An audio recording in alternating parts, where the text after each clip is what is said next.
Tammy Griggs stood completely frozen in the aisles of the Third Street toy store, her worn hands tightly gripping the handlebars of a bright pink bicycle.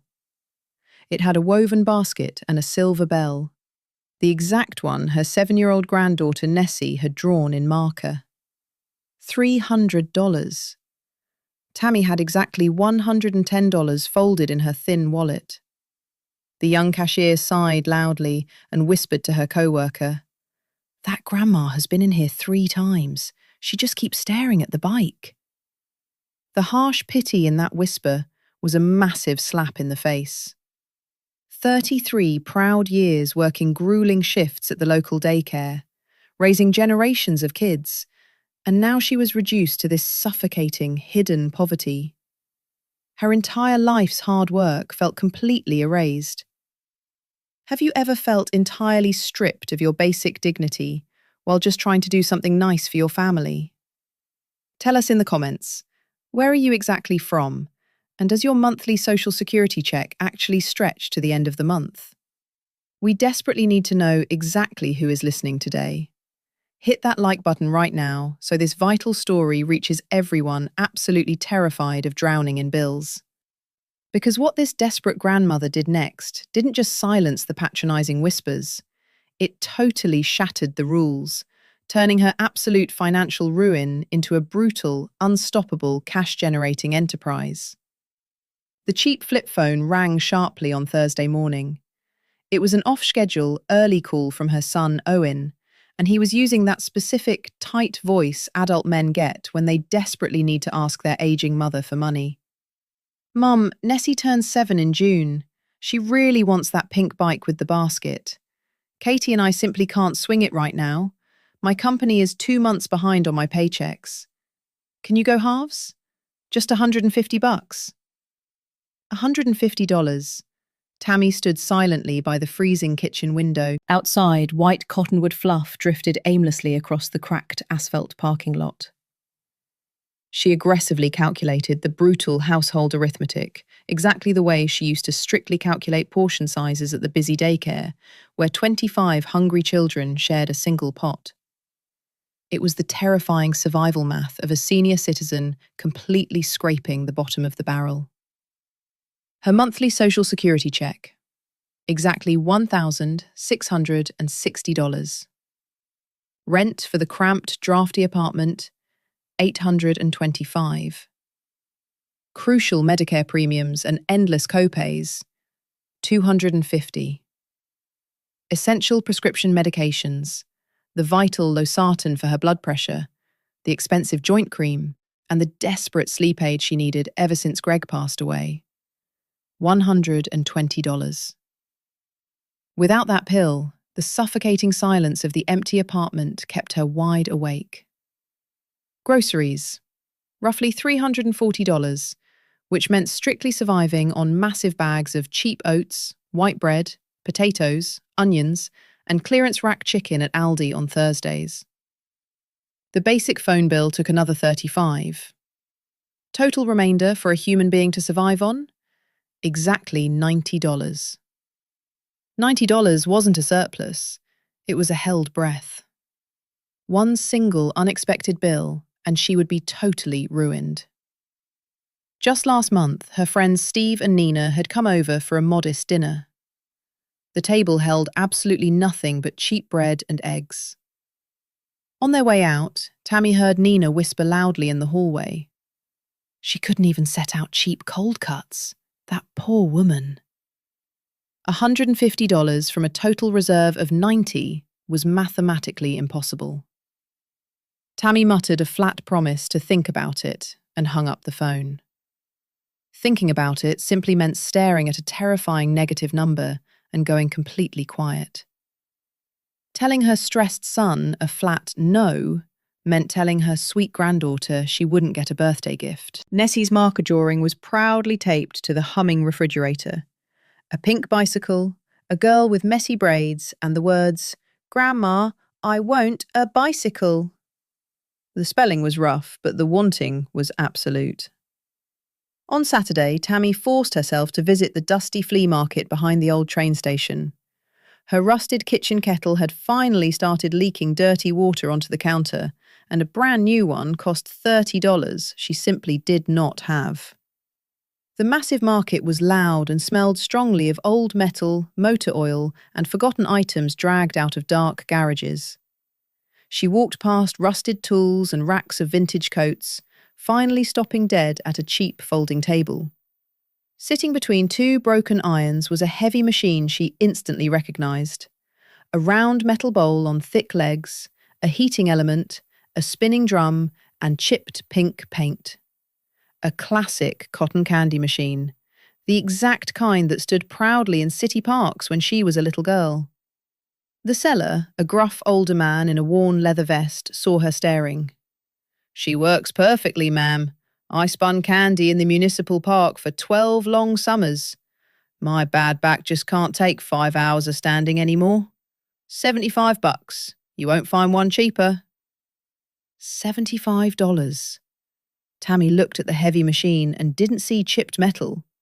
She saw a bright green park, a long line of eager children, a massive pink cloud on a wooden stick, and little Nessie standing at the very front, laughing joyfully. 10 cents a spin in the old days. Now that 10 cents was $75, nearly her entire desperate monthly surplus. She checked the canvas side pocket and found 30 leftover wooden sticks and a yellowed business card. Mike's Cotton Candy, Parties, Parks, Events.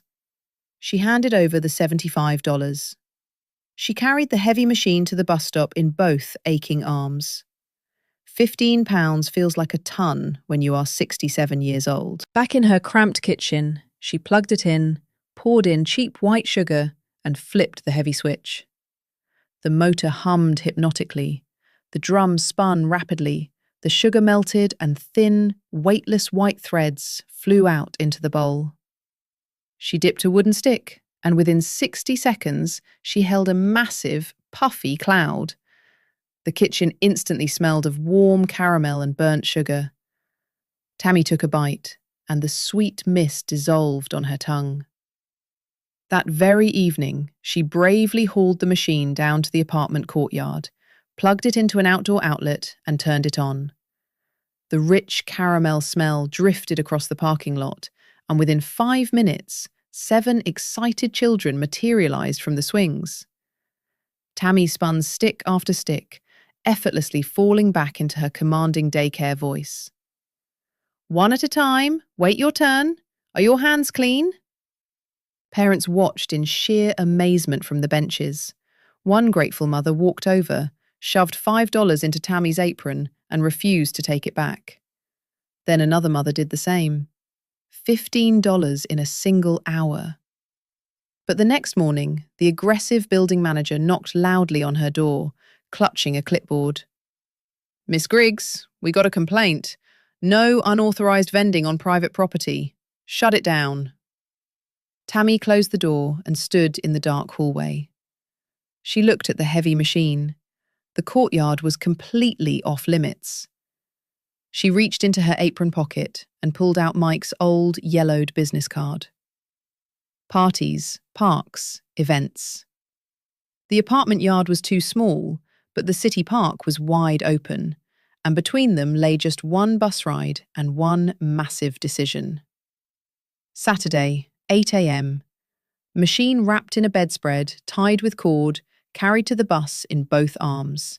And every step between the door and the stop was a negotiation between her back and her stubbornness, and stubbornness won by a narrow margin, which, at 67, is how most negotiations go. The city park began at wrought iron gates with a faded municipal seal nobody had bothered to remove. Inside, an avenue of oaks, a carousel, and to the right of the entrance, a row. A man with helium balloons, a woman with a cooler of popsicles, and an empty space between them. Exactly enough for a table, a machine, and a folding stool. Setup, 20 minutes. Table. Greg's old fish cleaning table from the porch, folding, scarred, sturdy. Machine on top, plugged into the park outlet by the lamppost. Unlocked, probably meant for holiday lights, and Tammy decided not to question a gift. Sugar, sticks, colouring, and a cardboard sign. Cotton candy, $4. She flipped the switch. The hum carried down the avenue, and the caramel smell followed. Sweet, warm, the smell that makes people turn their heads the way a name makes people turn. She dipped a stick, wound the threads, and the cloud grew. Pink, impossibly light, and the first child appeared in 3 minutes. A girl, maybe 4, red rain boots, mother's hand. Saw the cloud and froze.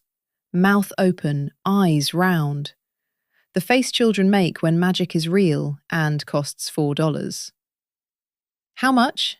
The mother asked. $4. Bill, stick, bite.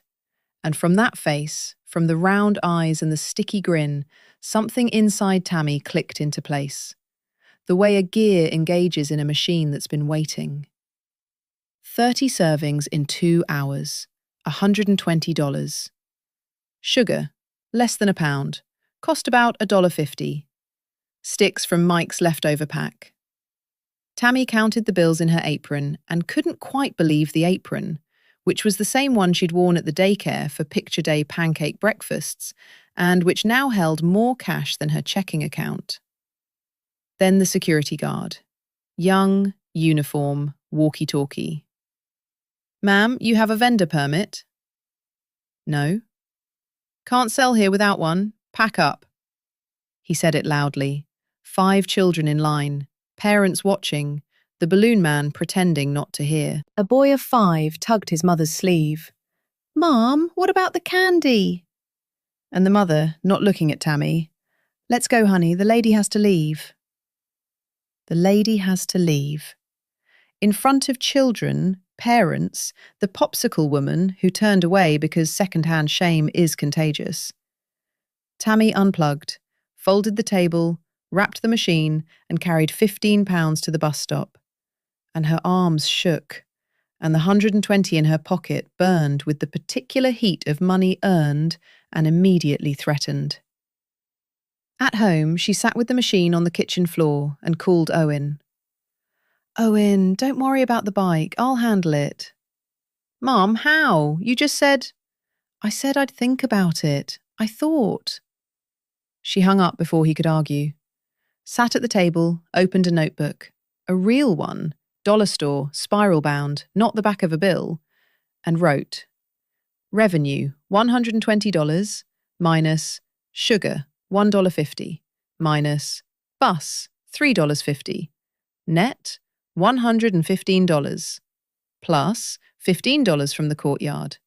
Total, $130. She'd earned more in one morning than she had left for the month, and the bike was $300, and $130 was not $300, but $130 was not $0. The machine sat on the floor, and the park was closed without a permit. Val came that evening, without knocking, with cookies, and the voice of a woman who considers closed doors a suggestion. Tammy, I heard. About the guard. Kicked you out? Need a permit. So get one. My daughter-in-law works at City Hall. I'll call. The daughter-in-law called back next day. Brisk, efficient, the voice of someone who solves problems in 3 minutes because her lunch break is 4. Miss Griggs, vendor permit for the park. Apply through the Parks Department. Free application, 2-week processing. And you'll want to register as self-employed. IRS website or the library. Takes 10 minutes. You'll pass the $400 annual threshold the moment you sell your second Saturday. 2 weeks. Nessie's birthday in 4. -2 for the permit. 2 Saturdays left. If each was $120, that plus what she'd saved might cover the bike. Might not. Arithmetic balanced the way cotton candy balances on a stick. Barely. Self-employment. Val came over with her phone. Tap here, now here. Social security number. Done. You're self-employed, Tammy. The word self-employed fit the way a borrowed dress fits. Technically yours, but you keep adjusting. Permit application. At the parks department window, a form she filled out in 20 minutes. The box, type of activity, needed a description, and I spin sugar on a stick wasn't a description. She wrote, sale of hand-prepared confections, cotton candy, and thought, Greg would have said, Tammy, if you wrote like that at the daycare, they'd have made you director. While waiting, the first party booking, Irene from the second floor, the mother who'd given $5 in the courtyard. Miss Tammy, my daughter's turning 8, 20 kids, 2 hours. How much? How much? Tammy stood with the phone and realised she'd never priced her own time. At the daycare, someone else set the wage. At the park, the price was per stick. For a party, per hour. And per hour meant deciding what an hour of her life was worth, which at 67 is a question with more weight than the answer. 150. Perfect. Saturday at 3. 150 for 2 hours. Sugar, sticks, colouring, maybe $8. Net, 142. And no security guard, just an apartment, 20 children, and cotton candy. The party. 20 kids in a one-bedroom, noise, music, Tammy in the kitchen with the machine humming and the clouds flying, each child reaching and Tammy counting. 1, 2, 3, next, in the daycare voice that managed chaos for 33 years and now managed it for money. The birthday girl, Lily, in a foil crown with frosting on her nose, got the biggest serving. Miss Tammy, you're magic. Not magic, Lily, just a grandma with a machine. Irene paid 150 and added 20. For the joy. Lily says, best birthday ever. And then, my friend's asking, her son turns 6 next month. Can I give her your number?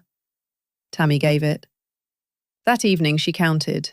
Park, when permitted, plus parties, 2 streams. Park, weekends, weather dependent. Parties, by appointment, any weather, indoors. Park, summer. Parties, year-round.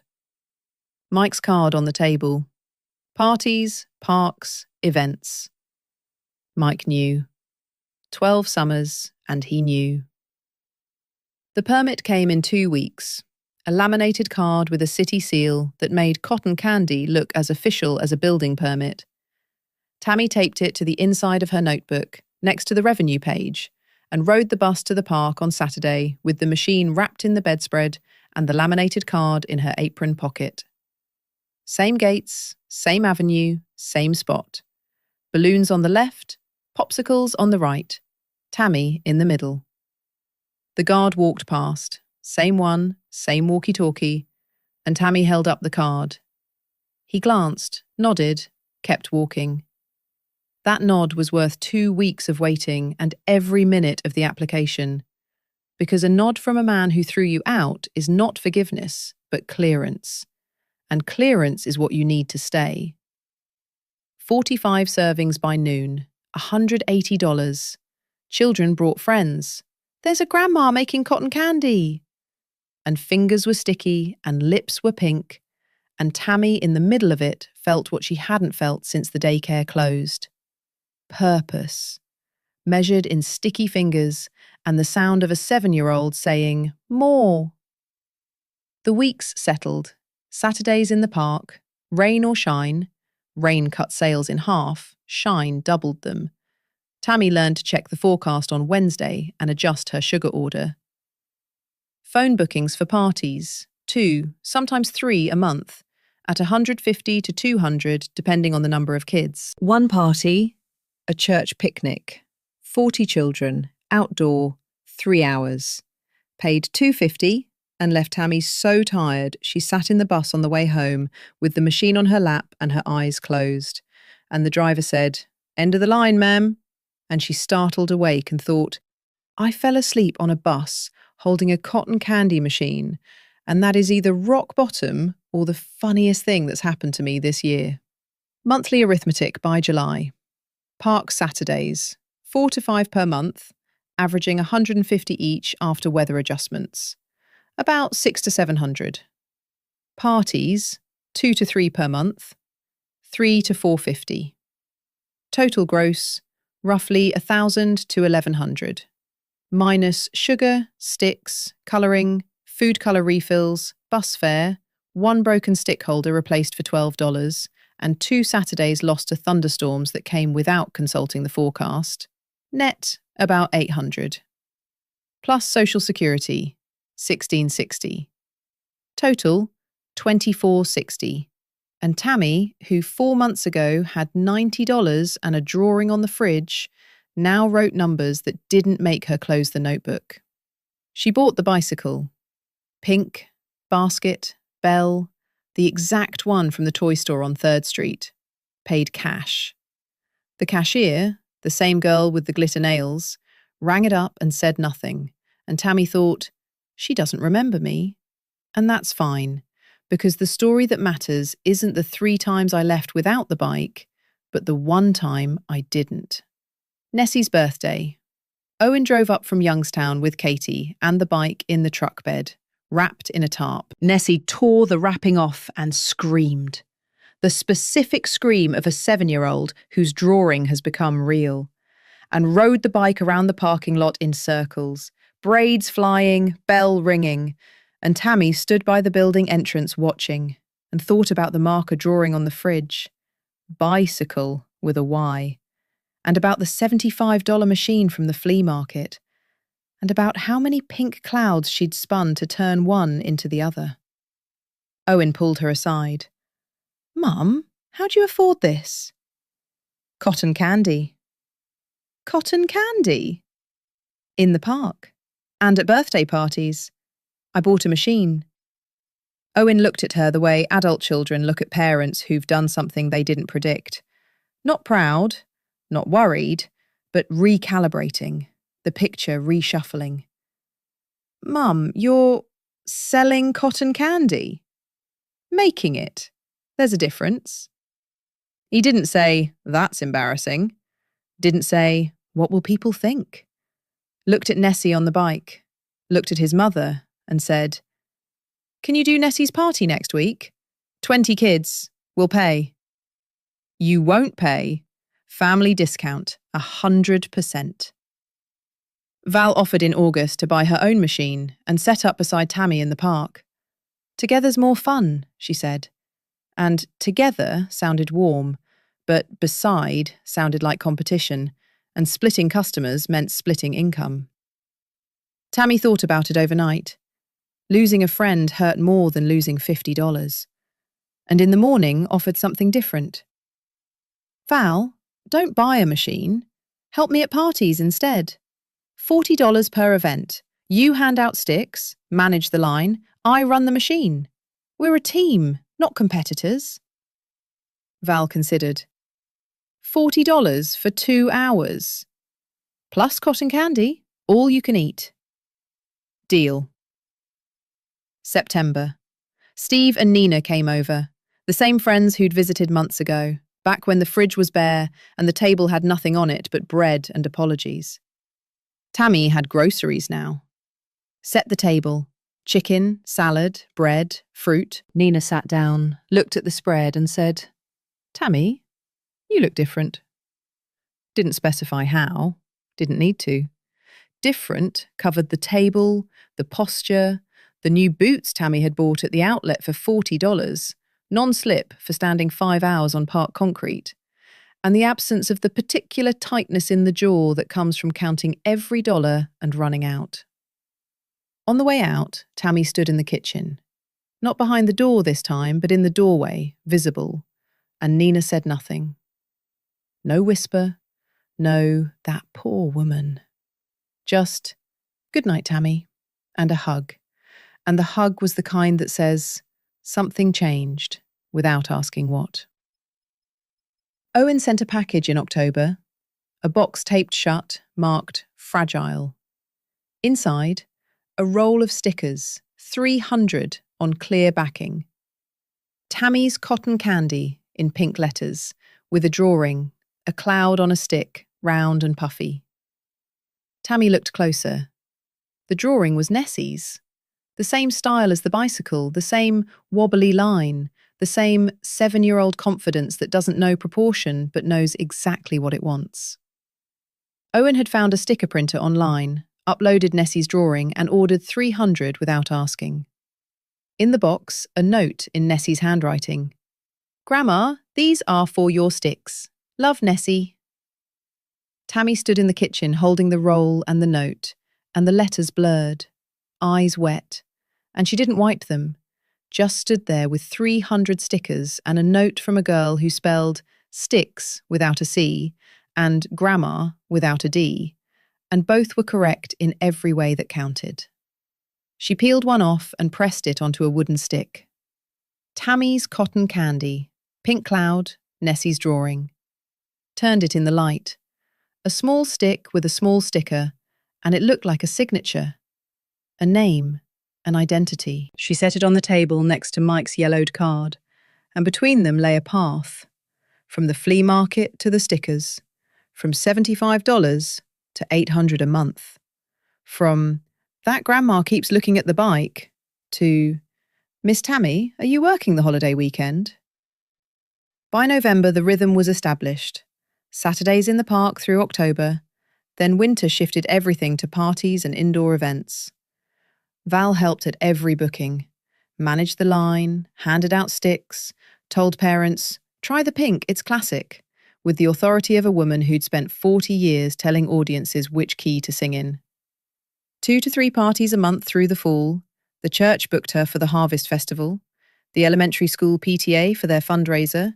Tammy donated her time, the PTA donated a plug-in outlet and a table and didn't charge booth rent, which was a trade she'd take every day. Word of mouth worked the way it works in small towns. One mother tells another at pickup, and by Friday, Tammy's phone had a voicemail she hadn't checked because her voicemail greeting still said, "You've reached Tammy Griggs, leave a message," in the voice of a woman who didn't expect anyone to call. The park season would return in April. Until then, parties, church events, school fairs. Mike's card had said parties, parks, events. And events, it turned out, was the word that covered winter. Because children have birthdays in January too. And January birthdays need pink clouds the same as June ones. End-of-year arithmetic. Park season, May through October, about 20 Saturdays after weather cancellations, brought roughly 3,000 in net.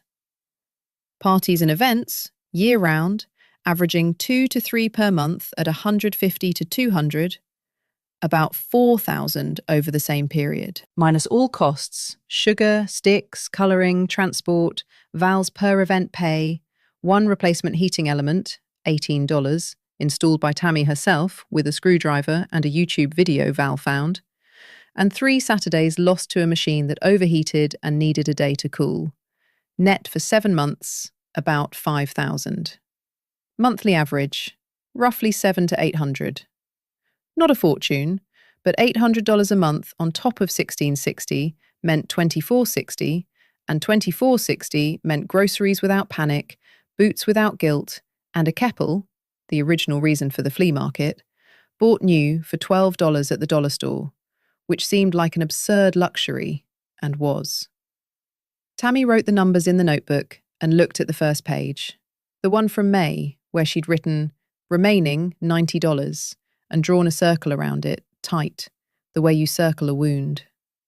8 months later, the circle had a different number, and the number breathed. Morning. Kitchen. First Saturday of May. A year since the flea market, since $75 and £15 and a bus ride with a machine on her lap. Tammy took a stick from the pack, peeled a sticker, Tammy's cotton candy, Nessie's pink cloud, and pressed it on. Turned it, looked at it, a small stick with a small name, and the name was hers. She set it beside Mike's card, the yellowed rectangle with the old phone number and the handwriting of a man who'd spun candy for 12 summers, and knew that the park is wide and the yard is small, and the difference is one decision. Between the sticker and the card, a year, a bicycle, a permit, a guard who nodded, a friend who whispered, a son who sent stickers, a granddaughter who spelled bicycle with a Y and drew the logo.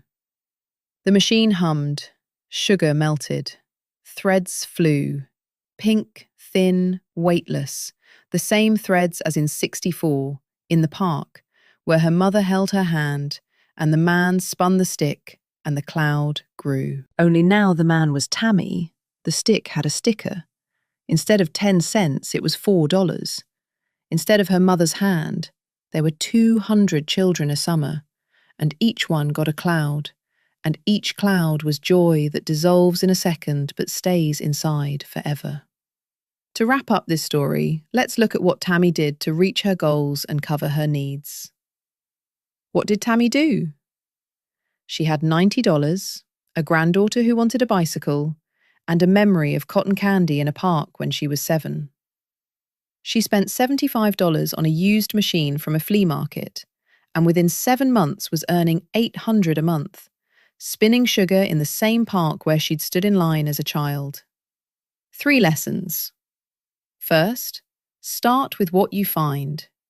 The machine was an accident, a flea market, a memory, an impulse. Sometimes a business begins with something that once made you happy, and happy is a market nobody's cornered. Second, when they kick you out, get the permit. The courtyard said no. The park guard said no. Tammy didn't argue. She got the paperwork. A permit costs nothing but time, and time is cheaper than giving up. Third, understand the season. The park works 5 months. Parties work 12. Mike's card said, parties, parks, events. And events is the word that fills winter, because children are born all year, and every birthday needs a pink cloud on a stick. Every one of you remembers something from childhood that made you happy. Maybe that's your income. You just haven't looked at it from the other side. Write in the comments, what do you remember with a smile? Hit that like button so this story reaches the people who need it right now. And subscribe. Every week we share stories of people who stopped waiting and started spinning.